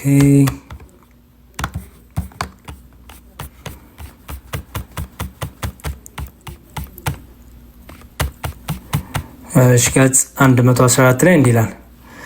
ሙሉ ወንጌል ደግሞ ስለ መነጠቅ እንነጠቃለን፣ እንሽከረከራለን፣ እንሄዳለን የሚለውን ትምህርት ደግሞ ሙሉ ወንጌል ምን ብላ አብራራችሁ የሚለውን እኔ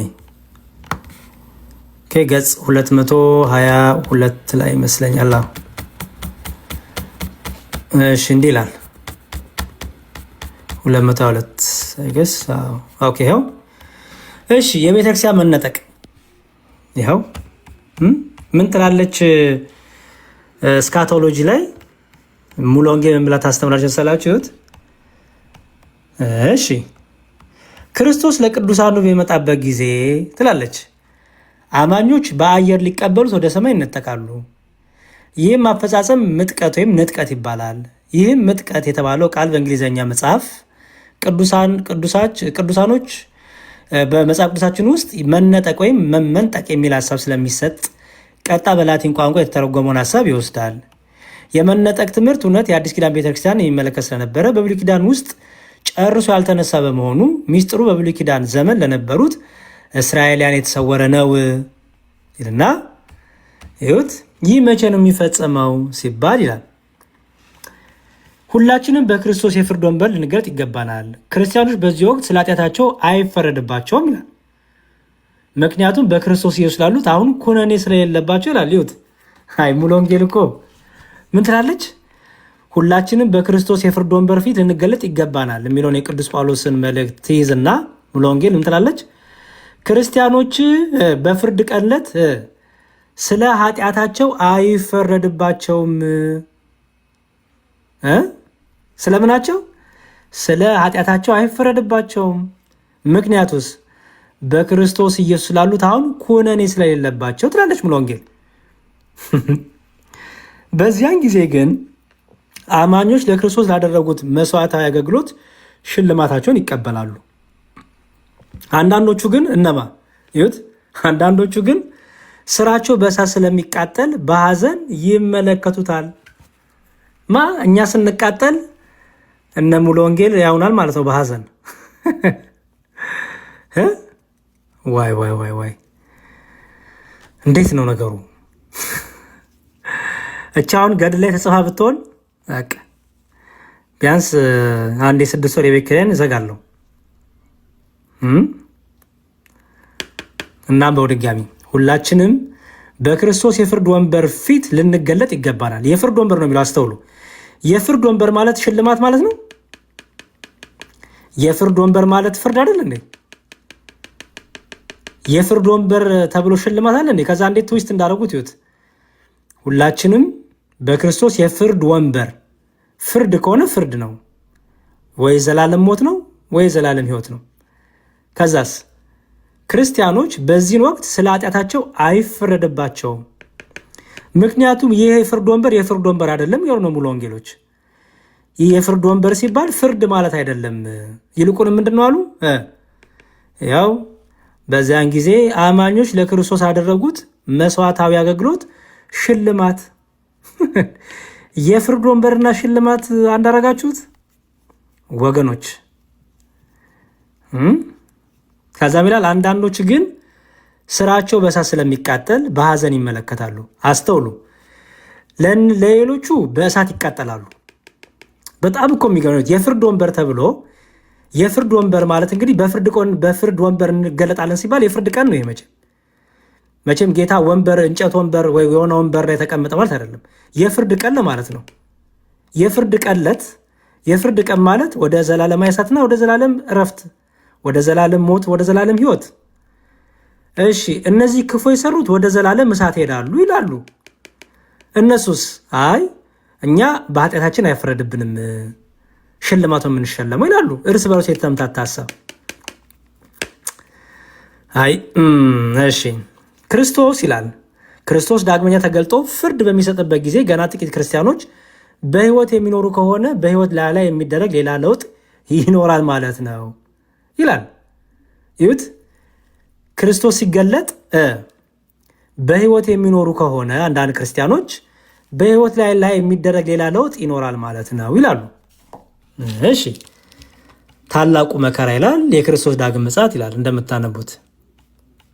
ይሁት እዚህ ጋር ከዚያም በኋላ በሕይወት የሚኖሩት የአሕዛብ ፍርድ ይሆናል። ማቴዎስ 25 እግዚአብሔርም ታማኝ የሆኑትን የአይሁድ ቅሬታዎች በመርዳት እግዚአብሔር ያላቸውን እምነት ያሳዩትን አሕዛብ ካገለገሉ አላቸው አይሁዶች ጋር ወደ እግዚአብሔር መንግሥት እንዲገቡ ተቀባይነት ይሰጣቸዋል።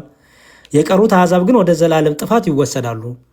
ማንኛውም ክፉ ነገር ሁሉ ከጠፋ በኋላ ክርስቶስ ምድራዊ መንግሥቱን ያቋቁማል። ሊዩት ሜላን ክርስቶስ ምድራዊ መንግሥትን ያቋቁማል።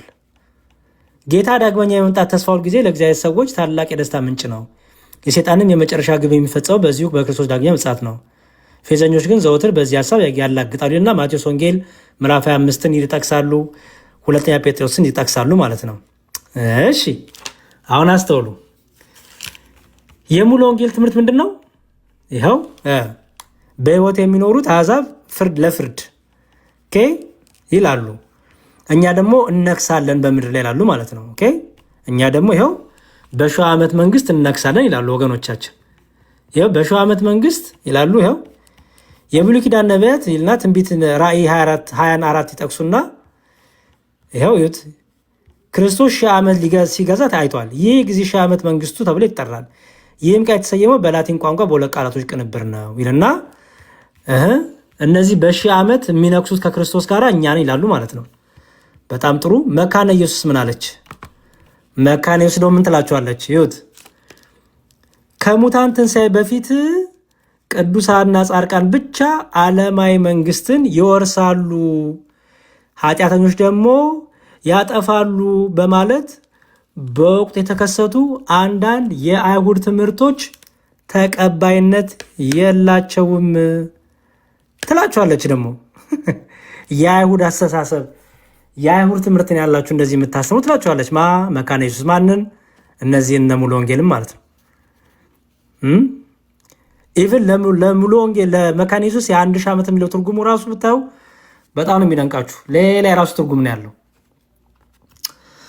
አይ ብቻ ሲተው የተለየ አልተለያየ ትላለህ። የተለየ አልተለያየ።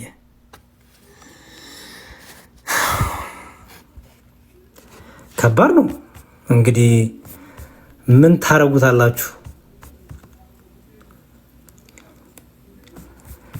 እና ከዛ በኋላ እኛ በመሰረታዊ ትምህርት አንድ ነን። እና አሁን ቅድም ገባችሁ አይደለ? የዚህ የመካነ ኢየሱስ የካውንስሉ አርማ ለምን እንደዚህ እንደሆነ አሁን ገባችሁ? ምክንያቱ አይደል? የካውንስሉ አርማ ለምን እንደዚህ እንደሆነ የካውንስሉ አርማ እንደዚህ የሆነበት ምክንያት እዚህ ጋር የምታየው ምስቅልቅል ያለ መስመር፣ የተለያየ የተጠላለፈ ያልተገናኘ መስመር ክሪስ ክሮስ ያደረገ አንዱን እየሻገረ የሚሄድ መስመር የምታዩት የካውንስሉ አርማ ለምንድን ነው አለ? ያው እዚህ ጋር መደቡ ላይ ያሉት የተያያዙ ቅርጾች የተለያየ እድሜ እና አስተምህሮ ያላቸው ቤተ እምነቶች አችሁ። ምክንያቱም ካውንስሉ አንድ ሊያደርግ ስላልቻለ ምን አረጋቸው ማለት ነው? በቃ በልዩነታችሁ፣ በትምህርት ልዩነታችሁ፣ በእድሜ ልዩነታችሁ በቃ ተስማምታችሁ ኑሩ ነው አሴት። አንተም ትምህርትን ይዘቀጥል፣ አንተን ትምህርትን ይዘቀጥል። አንተ ጥምቀት አያድንም በል፣ አንተ ጥምቀት መለኮታዊ ውሃ ነው ያልተጠመቀ አይድንም በል። አንተ የቁርባን ህይወት አይሰጥም ምሳሌ ነው በል፣ አንተ ደግሞ እውነተኛ የጌታ ስጋና ደም ነው ስለዚህ ህይወት አገኝባታለሁ በል። አንተ ጌታ ይመጣል ይዞን ይሄዳል፣ በደመና እንሽከረከራለን፣ ከዛ ደግሞ መተን እነግሳለን በል። አንተ ደግሞ ምን በል? አንተ ደግሞ እነዚህ አይሁድ አስተሳሰብ ያላቸው በል። እነዚህ አይነት ሰዎችን አንተ ቅዱሳን ስለኛ ይጸልያሉ በል። ኦኬ፣ እሱን ደግሞ ላሳያችሁ። ቆይ አይ ቲንክ ገጽ 216 ላይ ይመስለኛል የመካነ ኢየሱስ ላሳያችሁ። ገጽ 216 ላይ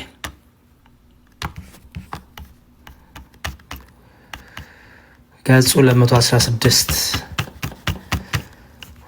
216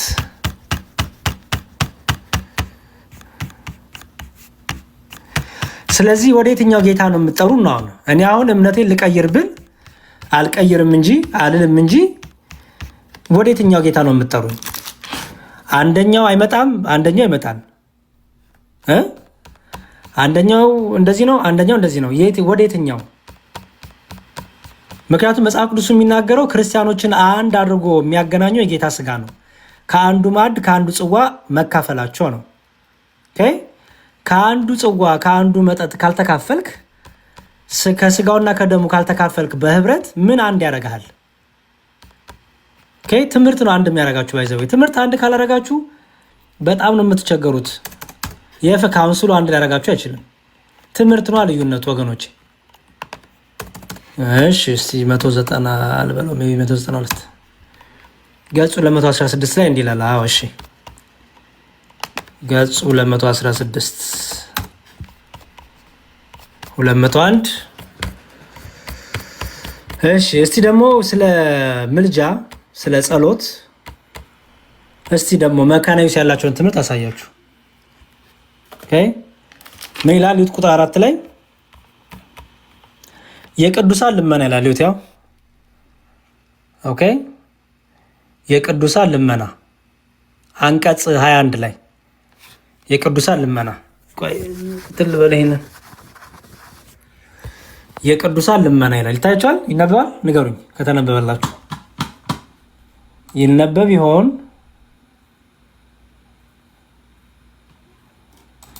ይነበባል? ይነበባል አይደለ? እሺ የቅዱሳን ልመና ይልና የቅዱሳን ልመና የማንፈልግ በመሆናችን አንቀጽ አንድን ሙሉ ያወግዛሉ። እሺ ንግግር እያደረጉ የማይሰለቹበት ሌላ ርዕስ የላቸውም። የሆነ ሆኖ ለመቶ ቅዱሳን ልመና ጭምር ማቅረብ አስፈላጊውን የመስል ቅዱሳን ሊከበሩ ይገባቸዋል። እስካሁንም በሕይወት ያሉት ቅዱሳን አንዳቸው ሌላኛው መጸለይ አለባቸው ከሚለው በስተቀር ምንም ነገር ሊያቀርቡ አይችሉም ይልና ይሁት የእምነት መግለጫችን እንዲህ ይላል። ምን ለቅዱሳን ክብር መስጠትን ይቀበላል። ኦኬ ለቅዱሳን ክብር መስጠትን ይቀበላል። በጣም ጥሩ። ይህም ክብር 3 ነገሮችን የያዘ ነው። የመጀመሪያው ምስጋና ነው ይላል። ይሄ የሉተሪያን የመካነ ኢየሱስ ቤተ እምነት የእምነት መግለጫ ነው። ያው ቲክቶክ ላይ ለመስማማትና ኦርቶዶክስን አታክ ለማድረግ ይስማሙ ይሆናል ወገኖቻችን፣ ግን የእምነት መግለጫቸውን ግን መፋቅ አይችሉም። እሺ ግን እንዲህ ይላል ለቅዱሳን ክብር መስጠት በሶስት መንገድ። አንደኛ የመጀመሪያው ምስጋና ነው። የምህረቱ ምሳሌዎች ስለሰጠን፣ የሰውን ዘር ለማዳን መፈለጉን ስላሳየ፣ እንዲሁም መምህራንና ሌሎች ስጦታዎችን ለቤተ ክርስቲያን ስለሰጠ ለእግዚአብሔር ምስጋና እንድንሰጥ ይጠበቅብናል። አንድ ስለዚህ ቅዱሳንን ስለሰጠህን፣ ጳውሎስን ስለሰጠን፣ ጴጥሮስን ስለሰጠን፣ ድንግል ማርያምን ስለሰጠን እናመሰግናለን ልንል ይገባል። እንደ መካነ ኢየሱስ እነዚህ ስጦታዎች ታላላቅ ስለሆኑ ከሚገባ በላይ መሞገስ ይገባቸዋል። ቅዱሳን ይሁት እነዚህ ስጦታዎች ታላላቅ ስለሆኑ ይላል ከሚገባ በላይ መሞገስ ይገባቸዋል። እንዲሁም ክርስቶስ ታማኝ መጋቢዎችን እንዳመሰገነ ይላል ማቴዎስ 25 ይጠቅሳል። እነዚህ ስጦታዎች በታማኝነት ስለተጠቀሙ ራሳቸውን ቅዱሳንና ልናመሰግናቸው ይገባል። ሁለተኛው አይነት ደግሞ አክብሮት ይላል። የእምነታችን መጠናከር ነው።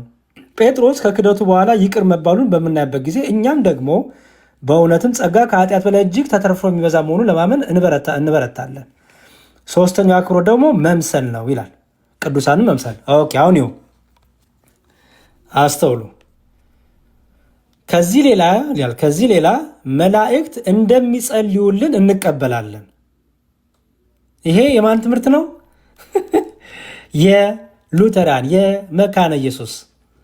እንዳልኳችሁ ኦርቶዶክስን አታክ ለማድረግ ይስማሙ ይሆናል ከነ ጴንጤቆስት። ምክንያቱም ጴንጤቆስታል መላእክት አይጸልዩልንም፣ ስለኛ አይጸልዩም፣ በምድር ላይ ስለሚደረገው ቅዱሳን አያውቁም፣ የሚጸልይ የለም ስለኛ። በቃ ቀጥታ ክርስቶስ ጋር ነው የምንገናኘው። የሚጸልይልን ሰው የሚያግዛ ሰው አንፈልግም ባይ ናቸው ጴንጤቆስታሎች። ሉተሪያን ደግሞ ተቃራኒ ይሄ ነው።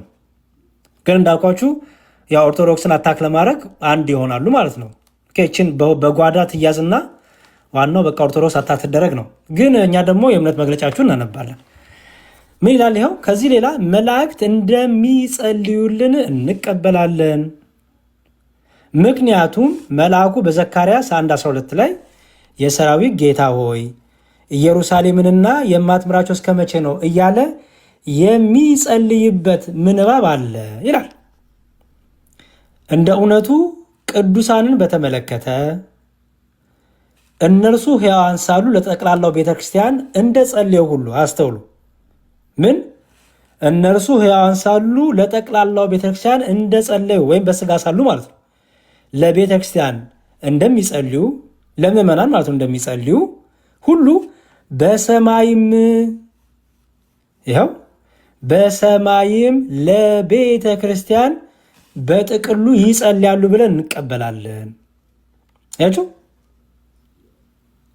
ይኸው የሆነ ሆኖ ሙታን ስለመጸለያቸው በሁለተኛ መቃቢያን ምዕራፍ 15 ቁጥር 14 ላይ ከተዘገበውን በቀር በእግዚአብሔር ቃል ውስጥ ይላል። አያችሁት?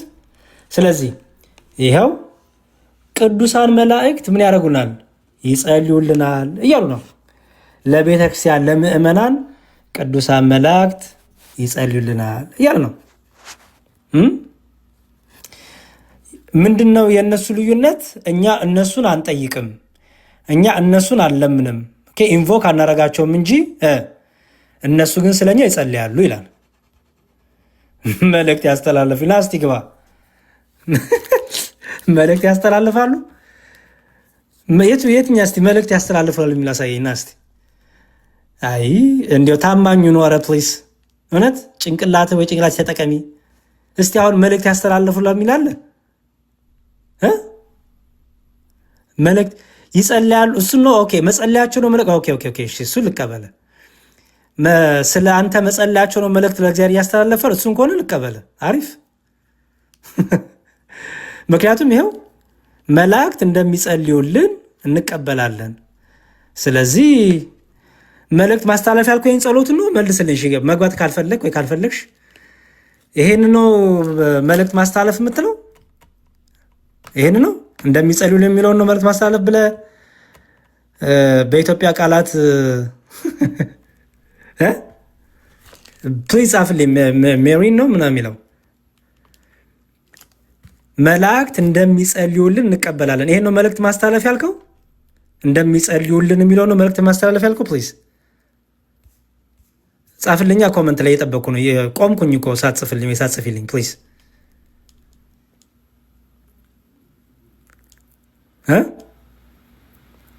ኧረ ወይም አይደለም በል ፕሊዝ። ወይስ አታስበውን የጻፍከው መልእክት ማስተላለፍ የሚለውን ስሜታዊ ሆነ ወይ ሆነሽ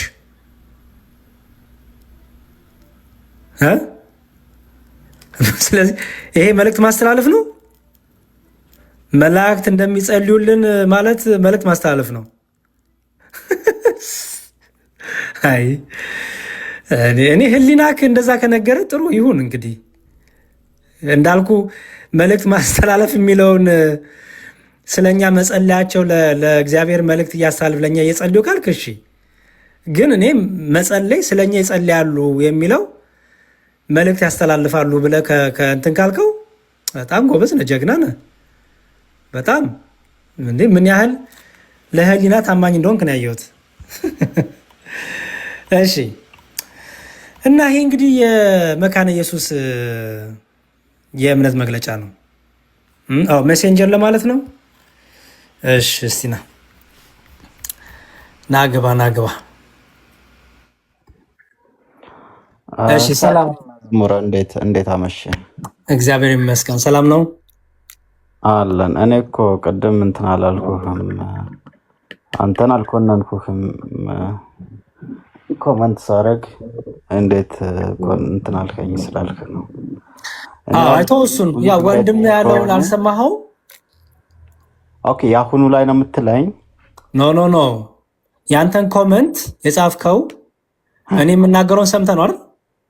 አይደለም ኖ እኔ ልልህ የፈለኩት እሱንም ኮንሲደር አድርጌ ሳይሆን ብዙ ጊዜ እነግርሃለሁ። እንደው እንትን ይሄ በጥያቄና መልስ ሲሆን አሁን እኔ መስማት እወዳለሁ፣ ላይክ ስታስተምሩ ምናምን። ግን ጥያቄና መልስ ሲሆን በቃ ይጨንቀኛል። ለምን እንደሆነ አላውቅም። ምክንያቱም አንድ ሰው ላይ ነው በጣም ይሄ ማሱን ትረሱታላችሁ፣ ብዙሃኑም ማለት ነው። እሺ እሱ እኔ ትክክል ክሌም አይመስለኝም። ትክክል የማይመስለኝ መሰለህ? ዲስከሽኑን ጠብቀ፣ አጀንዳውን ጠብቀ፣ ቶፒክን ጠብቀ፣ ተራህን ጠብቀ ሀሳብ እስከሰጠ ድረስ ምንም አንደኛ ሲጀመር ማሱን ረሳችሁት እንዳትለው ቲክቶክ ላይ ነው የምናወራው። ስለዚህ ማሱ አለ ይሰማናል። ሁለተኛ ግን ቀንሳላ ሎ ኢንጌጅመንት ይኖረዋል። ምን አልከኝ?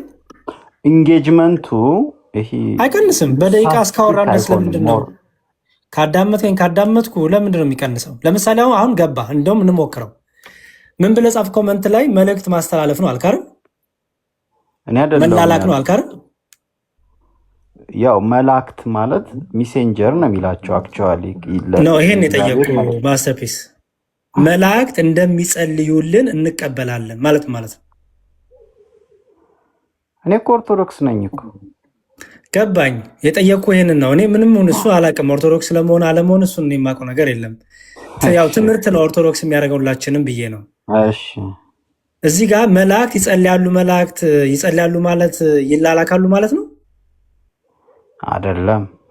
ምን ማለት ነው እንዴ? ለእኛ ይጸልያሉ ነው፣ እኛን ያስታርቁናል እንደማለት ነው ከጌታ ጋር። በጣም ጥሩ። እሺ ታዲያ ቅድም ኮመንትክ ላይ መላላክ ማለት ነው አልካር? ያው መላእክት ማለት እንግሊዘኛው ይኸውልህ ሜሴንጀር ነው የሚላቸው። እኔ የሆነ ጊዜ ጎግል አድርጌው እንደዛ ነው ማለት ነው እንጂ እኮ ያልኩህ እኮ ነው እያልኩ አይደለም።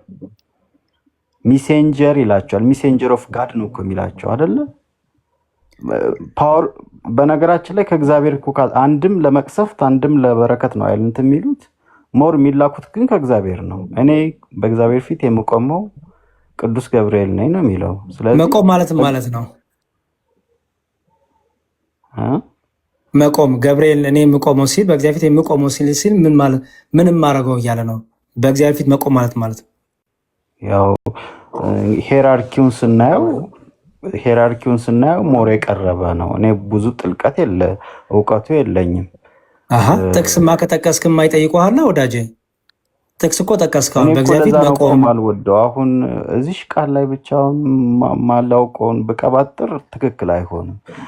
በመሰረቱ ቆይ የኔ የምፈልጋቸው ጥያቄዎች አሉ። አሁን የገባሁበት ስለ ሜሴንጀር ላስረዳ ሳይሆን ስለ ፍሪ ዊል ያልከው እኔ የአርትም ሰው ስለሆንኩኝ ፍሪ ዊል አላነሳውም እኔ። አንተ አላነሳም። ቅድም ግን ጠይቄ ነበር በኮመንት አለ የሆነ ስታሳልፈው ስለ ነፃ ፈቃድ የሚል አይቼ ነበር። እሱ አይደለም አሁን ማስተርፒስ። ቶፒኬንም ልጠብቀው ወንድሜ፣ ቶፒኬን እንዳይቀየርብኝ። ሌላ ቀን ቶፒክ ስከፍት በዚህ ፎሎ ካረከኝ በሱ ላይ ዲስከስ እናደርጋለን። ችግር የለውም። ኦኬ ያ እሱን ነገር ቅድምም የሆነ ቤት እንትና በቃ እሱን ካነሱ እዛው ቤት በደንብ አድርገህ መጠየቅ ቼክ ማድረግ ነበረብህ። አንተ ጋር ከዚህ መጽሐፍ ላይ እኮ አይቼዋለሁ ቅድም። ግን እሱን አላነሳውም። አሁን ያልኩ ሳነሳ መግባት ትችላለህ በሌላ ቀን፣ ችግር የለውም። ኦኬ ሌላ ምንድን ነበር? አንድ ጥያቄ ነበረኝ። እንትና ለምሳሌ ጥያቄ ዛሬ አልቀበልም። እሺ እንደው ነፃ እንትን ነው። አይ ጥያቄ ዛሬ አልቀበልም። ዛሬ ለፕሮቴስታንቶች ለኦርቶዶክስ አትሆኑም ስለሆነ ቶፒኬን ጠብቄ ብሄድ ደስ ይለኛል ወንድሜ። በሌላ ቀን ግን ስለምከፍት የጥያቄ ቀኖች አሉኝ ብዙ። ኑና ጠይቁ የምልበት። እሺ በቃ ካልክ እሺ ወንድም አለ። ታንኪ በጣም አመሰግናለሁ። ችግር የለም። እሺ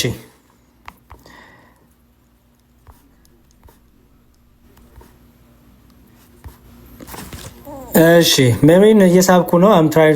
አም ታየርድ ብሮ። ታዲያ ኮመንት እየጻፍክ ነው።